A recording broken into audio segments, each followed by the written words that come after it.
Yo, welcome back to my channel, everybody, and if you're new, welcome. My name is Dontae Catlett. I'm a filmmaker, photographer, entrepreneur, and beatboxer, and for today's video, I wanted to do something a little bit different. I don't know about you guys, but I really enjoy going to the thrift store. For me, I love nostalgia. I love nostalgic items, things that are from the 90s, the 80s, the 70s, something that maybe I wasn't able to afford back in the day, or you're looking for something that is just an alternative to something that's too pricey, or something that you've always wanted and you just so happen to find it. That's the beauty of a thrift store.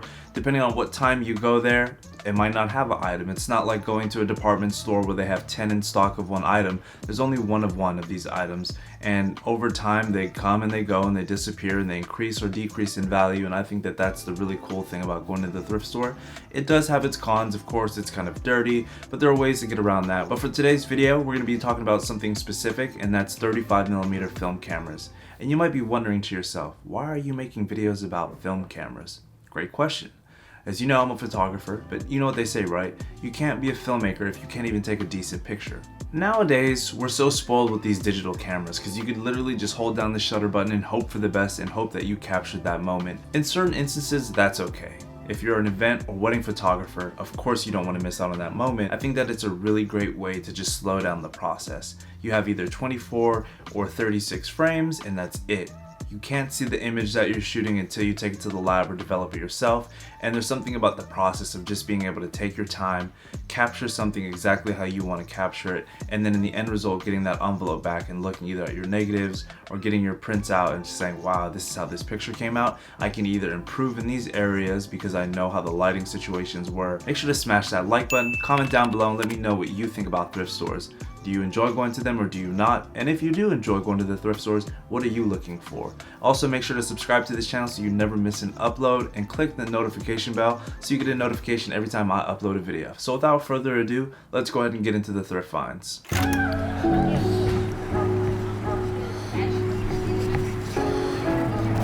Alright guys, here we go. We're going to thrift store number 1.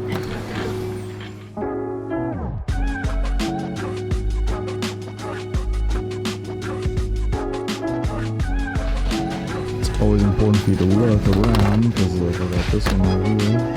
It's hidden. Somebody took the strap off of it. For a second there, I thought we had a stylus, but it's just a digital camera. Here we are at our second thrift store. About to go inside, see if they have some cameras, what else we can shop around, see what we can thrift and flip. See you inside.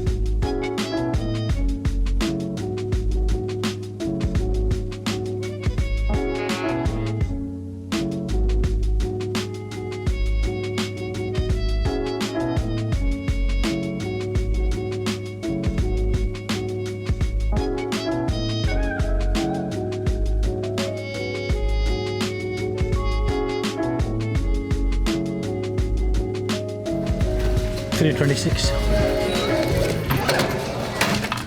Have a good day. Thank you. That's $6.90. Okay. The first camera I want to talk to you guys about is the Pentax Zoom 90WR. This was actually my first 35mm film camera that I thrifted at a store in Reno, Nevada. As of recently, I've started collecting 35mm film cameras. This was my first one. What I love about this film camera is that it's built like a tank. It's got a plastic body, however, it is weather resistant, so I wouldn't say that this is waterproof or would I even dunk this in water, but I would trust bringing this out into the rain versus some other plastic body that's not water resistant. It's a phenomenal camera. It's got an aperture of a 3.5, which means it lets in a lot of light. And this one was $6. It works amazing. You can pick these cameras up online. Let's move on to the next camera.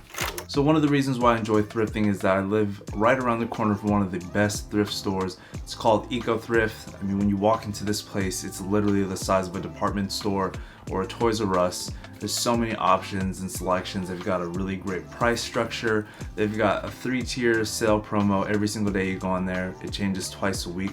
And I think that that's really great when you go into thrift stores. This one right here is the Yashica Microtech Zoom 70. I got this guy for $1. Yeah, I mean, it's pretty outrageous that these cameras are going for a couple $100s. And I know that Yashica makes really great quality cameras. They're from Japan. They're famous for the Yashica T series, specifically the Yashica T3, 4, and 5. You see a lot of street photographers, a lot of guys that work in the music industry use those cameras. This one for me was just a really great pocketable camera. This one I could slide into this hoodie pocket, my jean pocket, throw into any bag. And then it also came with this really cool faux leather Yashica camera bag. Alright, the next camera I want to show you guys that I picked up is this Polaroid camera right here. Something you're going to see a lot at thrift stores are Polaroid cameras. This one right here is the Polaroid 600 land camera, the Sun Edition autofocus. This guy was $5. I believe there was 50% off, so I ended up getting this for $2.50. Not a bad come up.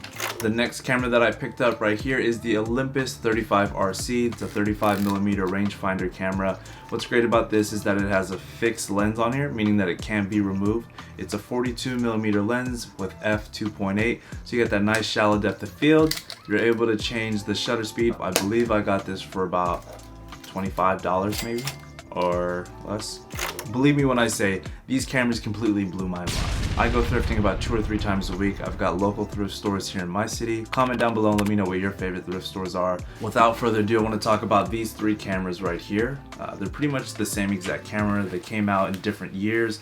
This is the Canon Auto Boy 38mm 2.8 35mm camera. When you're talking about amazing 35mm film cameras, these things have you know, a toy-like feel because they're plastic bodies, but what's on these lenses is incredible. This one actually has the original leather Canon camera case, which is really cool. It's vintage. They've got the original Canon straps. I found this one in Reno for $20, and I found this one at a thrift store out here in Fremont for about $5, and I've seen these cameras go anywhere from $75 up to $150, and they're just amazing 35mm point and shoot cameras. And this is the Olympus LT Zoom 105. It's a 35mm film camera with this, I would say this is faux leather. I'm not too sure if this is actual leather.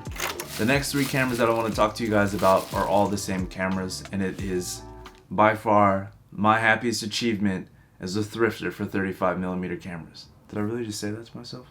By far, these are some of the best cameras that I've found in the thrift store, and it is the Olympus Stylus MJU one. So if you're not familiar with this camera, it is a part of the Olympus Stylus series. You see a lot of these cameras.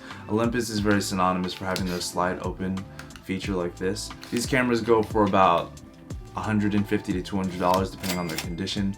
2 of them, the only problem is that the film window is broken and missing, but I just put some black electrical tape there and it doesn't really harm the camera any. Both of these guys I ended up picking up for $6 a piece at 2 different thrift stores. And this one right here I found for $1.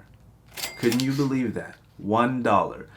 I found this random hole in a wall thrift shop and I saw the reviews on the place. It said it was bad. When I got there, it was like a hoarder's worst nightmare. You're basically walking through a hoarder's house, it almost feels like. It's a small retail shop, and I asked the lady, do you have any film cameras? And she had a couple sitting on the shelf. They're all broken or had battery corrosion in it. And she said, just feel free to look around, and you know, if you find anything, I could tell you what the price on it is. Okay, cool. Thought nothing of it. I'm opening file cabinets because if you are a good thrifter, you know that you have to move things around and look for things in places that they normally wouldn't be, because you'd be surprised. People leave things all the time. Lo and behold, I find this guy with a Minolta Supreme Explorer camera, and they both worked, and she wanted $1 a piece for them. So I said sold. Cleaned it up, and it's been one of my favorite cameras to shoot with so far. It's just a beauty. And for the final 35mm film camera, which I'm sure some of you have been waiting for because you saw it in the thumbnail, it is this bad boy right here. This came in a Pelican case. Do you understand how player this is right here? This is like James Bond. If he was a photographer, he would have this right here. The fact that this Pelican case by itself is already worth about $40, I think brand new you get these for like $35 to $40. I picked this camera up. What's in here?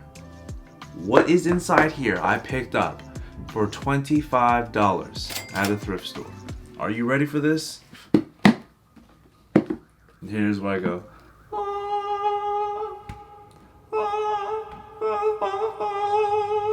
Ladies and gentlemen, I present to you the Contax G1.